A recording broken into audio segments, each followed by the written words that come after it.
Chapter 3, Part 1, Faith, Visualizing and Believing in the Attainment of Desire, the second step to riches. Faith is the head chemist of the mind.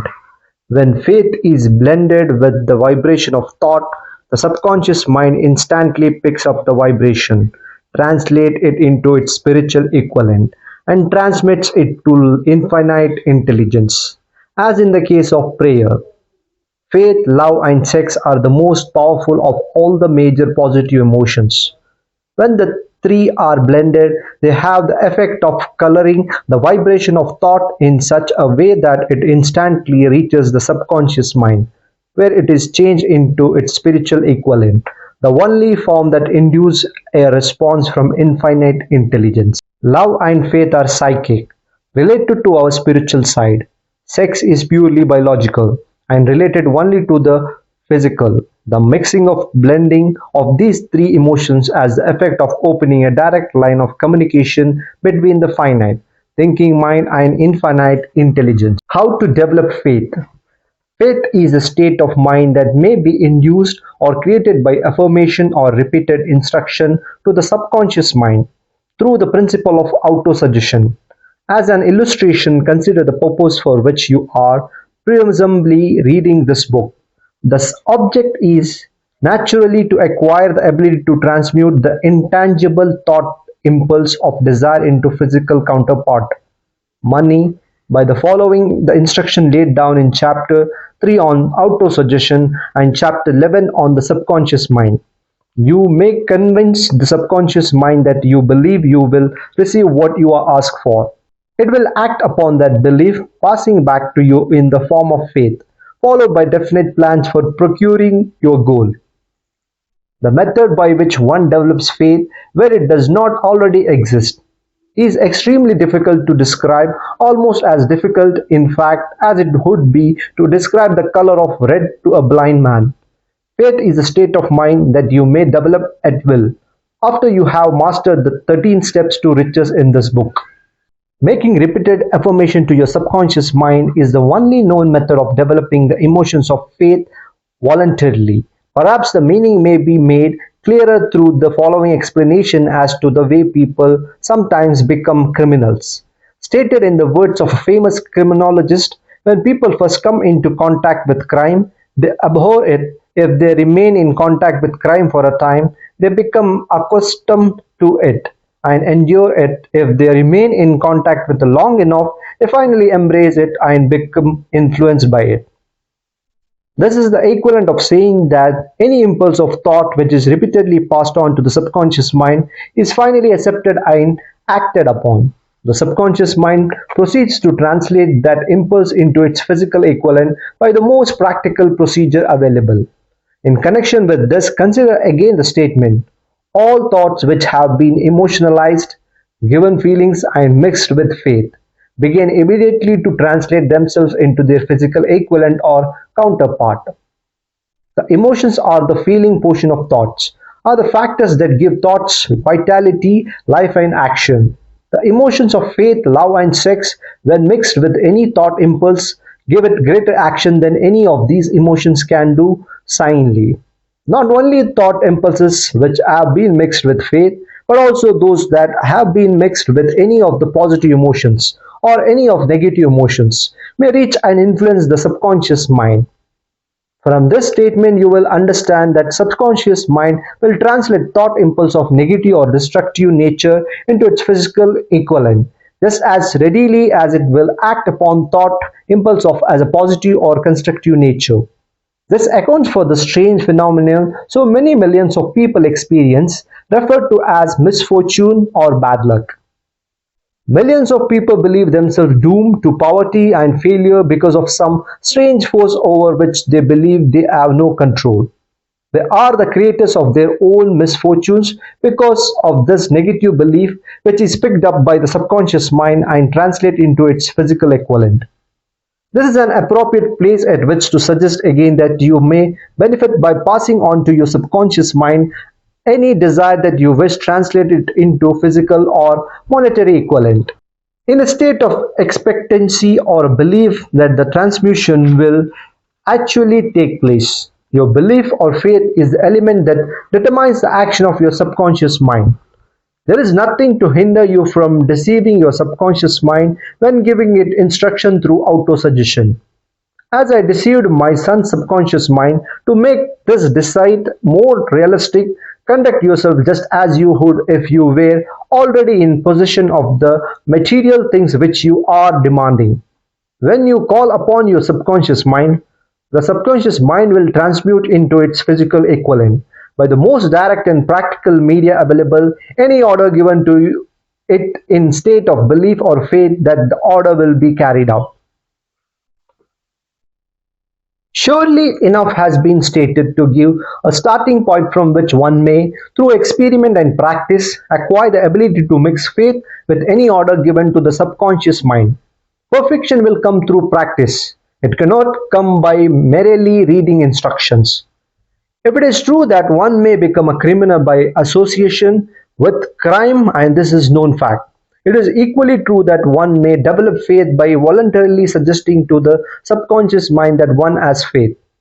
The mind comes finally to take on the nature of the influence that dominate it.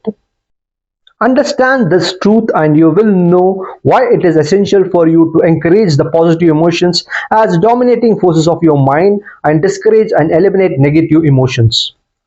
A mind dominated by positive emotions becomes a favorable abode for the state of mind known as faith. A mind so dominant may at will give the subconscious mind instruction which it will accept and act upon immediately. Faith is a state of mind which may be induced by autosuggestion. Although the ages, religious leaders have admonished struggling humanity to have faith in this, that and the other dogma or greed. But they have failed to tell the people how to have faith. They have not stated that faith is a state of mind, and that is may be induced by a self-suggestion.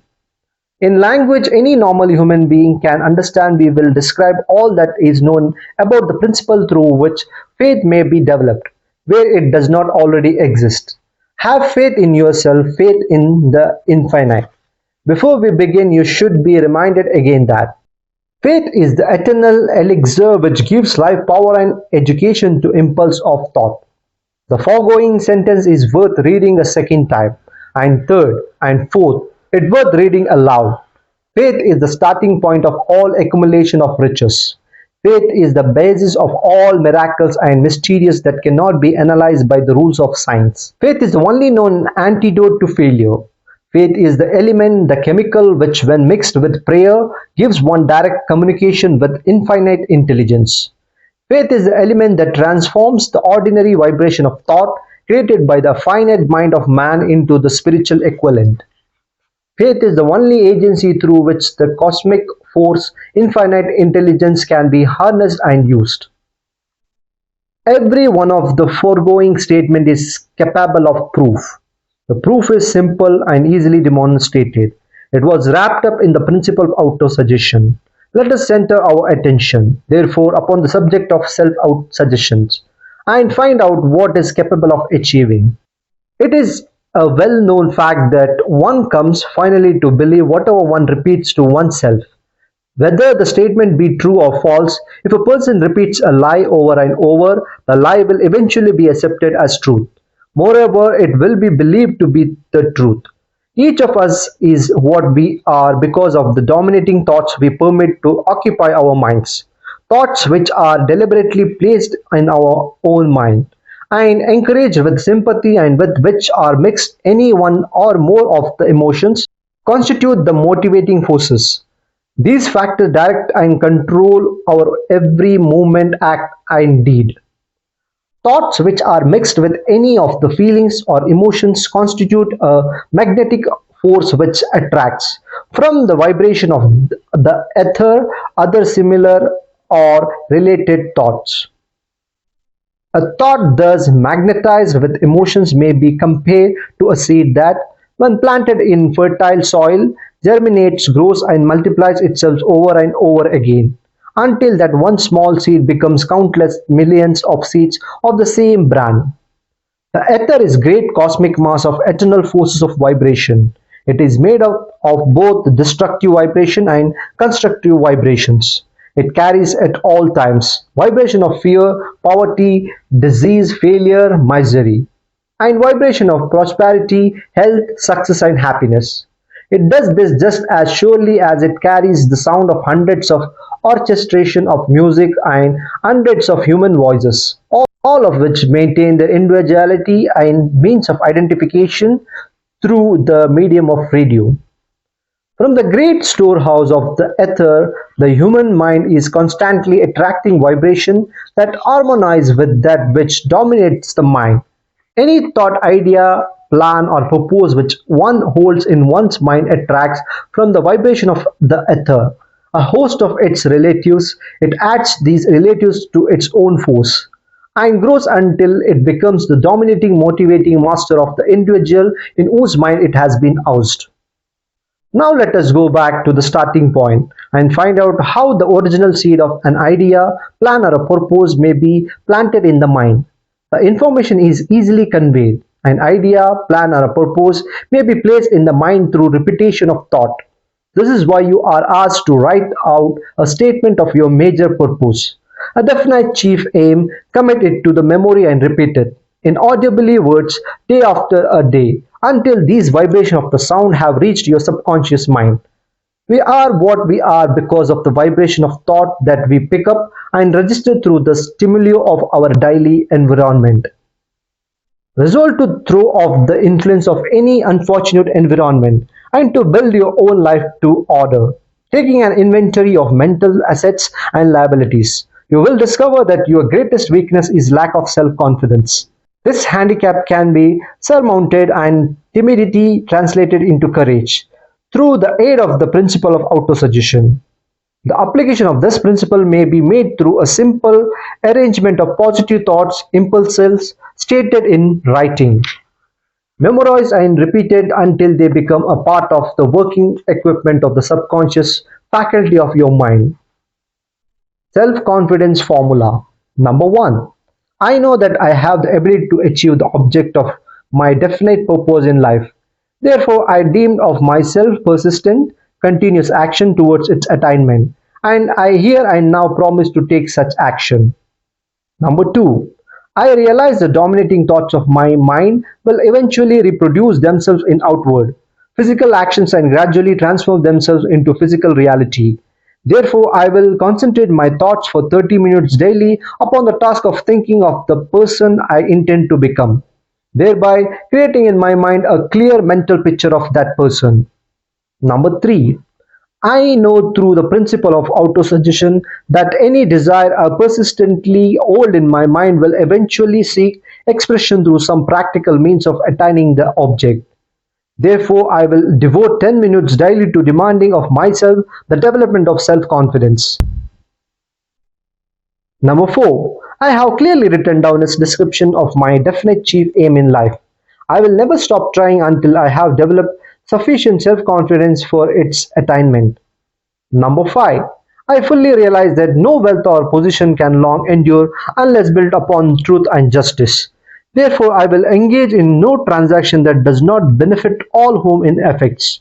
I will succeed by attracting to myself the forces I wish to use and the cooperation of other people.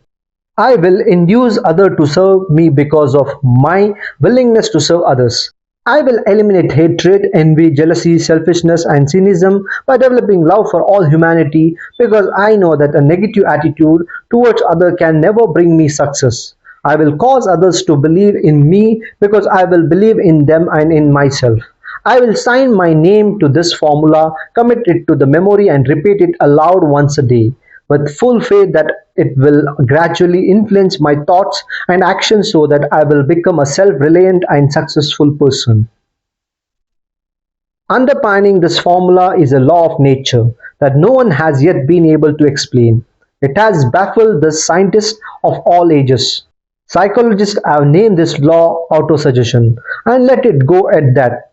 The name by which one calls this law of little importance. The important fact about it is it works for the glory and success of humankind. if it is used constructively. If used destructively, on the other hand, it will destroy just as readily. In this statement may be found a significant truth.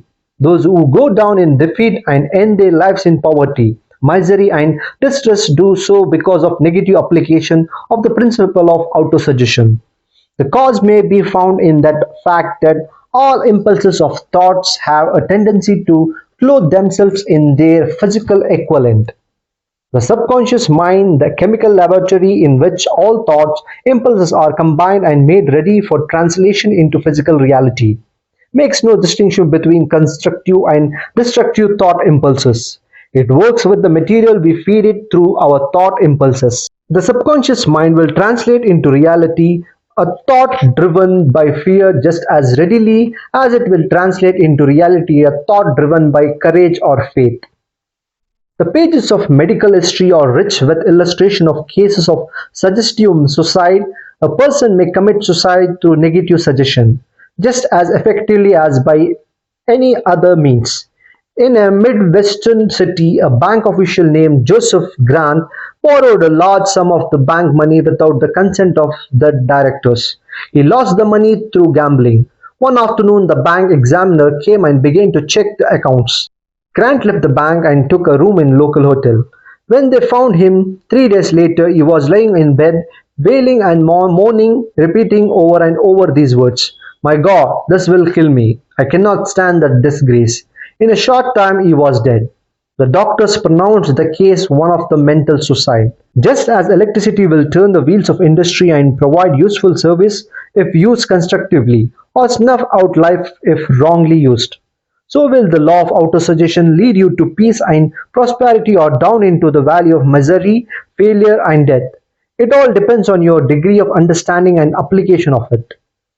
If you fill your mind with fear, doubt, and disbelief in your ability to connect with and use the forces of infinite intelligence, the law of autosuggestion will take the spirit of unbelief and use it as pattern which your subconscious mind will translate into its physical equivalent.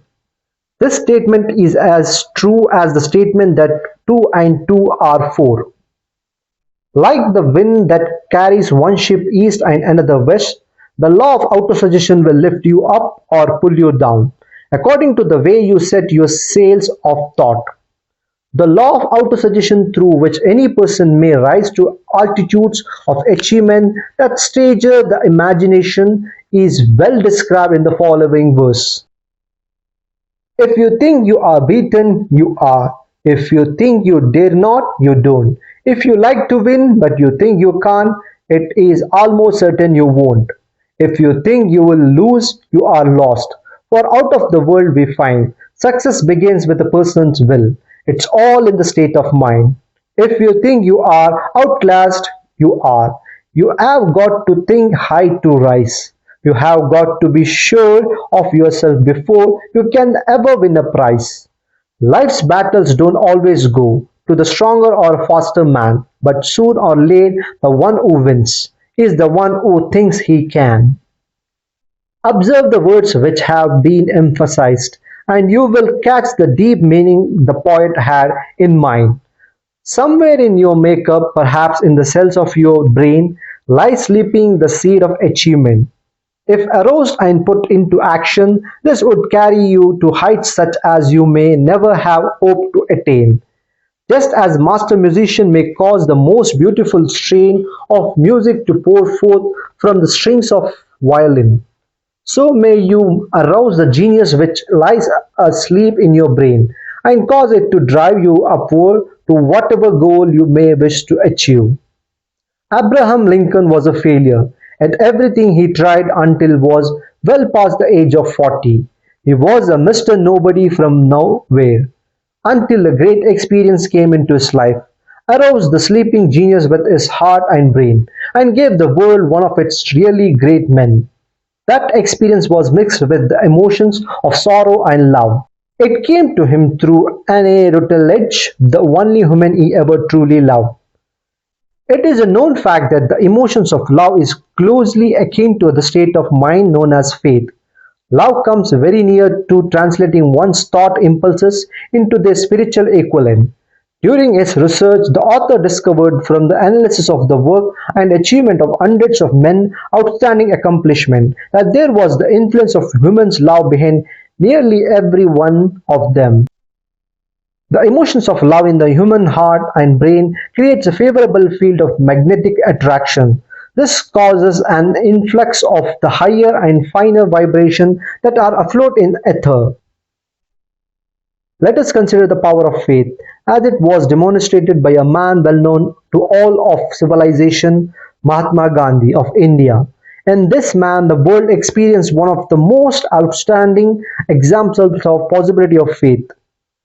Gandhi wielded more potentially power than any man living in his time, and this despite the fact that he had none of the orthodox tools of a power, such as money, battleship, soldiers, and material of warfare. Gandhi had no money, he had no home, he did not even own a suit of clothes, but he did have power. How did he come by that power?